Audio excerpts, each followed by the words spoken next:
My kids embarked on a research project about 3 weeks ago, studying different times in history where people have been stereotyped or profiled and treated badly. And we continued that social awareness into a What Would You Do project.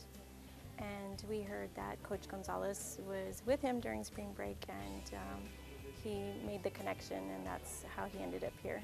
I grew up in a school like this. I grew up in the Harlingen San Antonio, and it was all heavily Mexican American.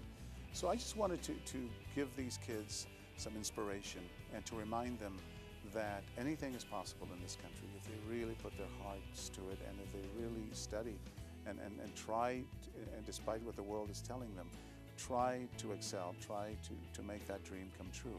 I know because of where I came from. I was in their shoes. We were migrant farm workers when I was a kid. I used to shine shoes and help my family support the family. I think coming from that kind of environment, it gives me credibility, and these kids, when they hear me talk about it, they might, and I hope they will, be inspired to do the same.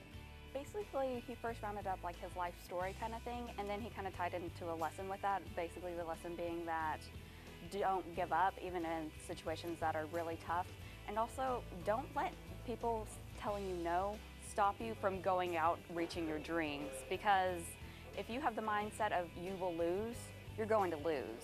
But if you have the mindset of you're a winner, well, then you'll come up on top. Well, the students started thinking about different things that happened in their life, times where they were put to a test to do the right thing and speak up or not say anything at all. And they put together 200 to 300 word essays and submitted them to Mr. Quinones, our What Would You Do show, as a class bundle, because the rules are you have to be 21, an individual, 21 years or older.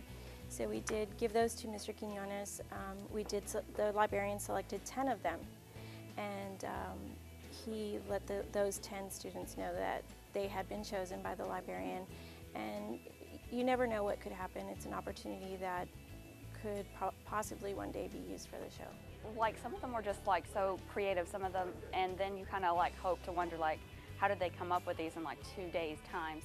And the emotional kind of toll that it takes onto you when you think about those situations. Sure, they weren't really detailed because it was only 300 words, but you could always, like you with your own imagination, play those scenes out in your head, and it breaks your heart, really. Couldn't help but think that a lot of those ideas came from personal experience.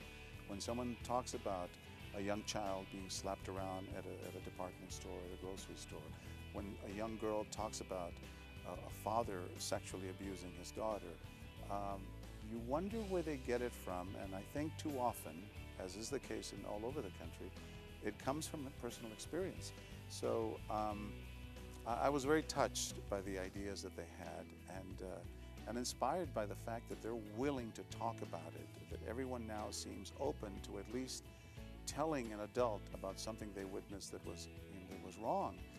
I hope that's what Would You Do does, that when you watch it and you say to yourself, if I were in that situation, what would I do? And I think more and more people are saying, maybe I should at least say something to someone. We all have cell phones. We can call 911.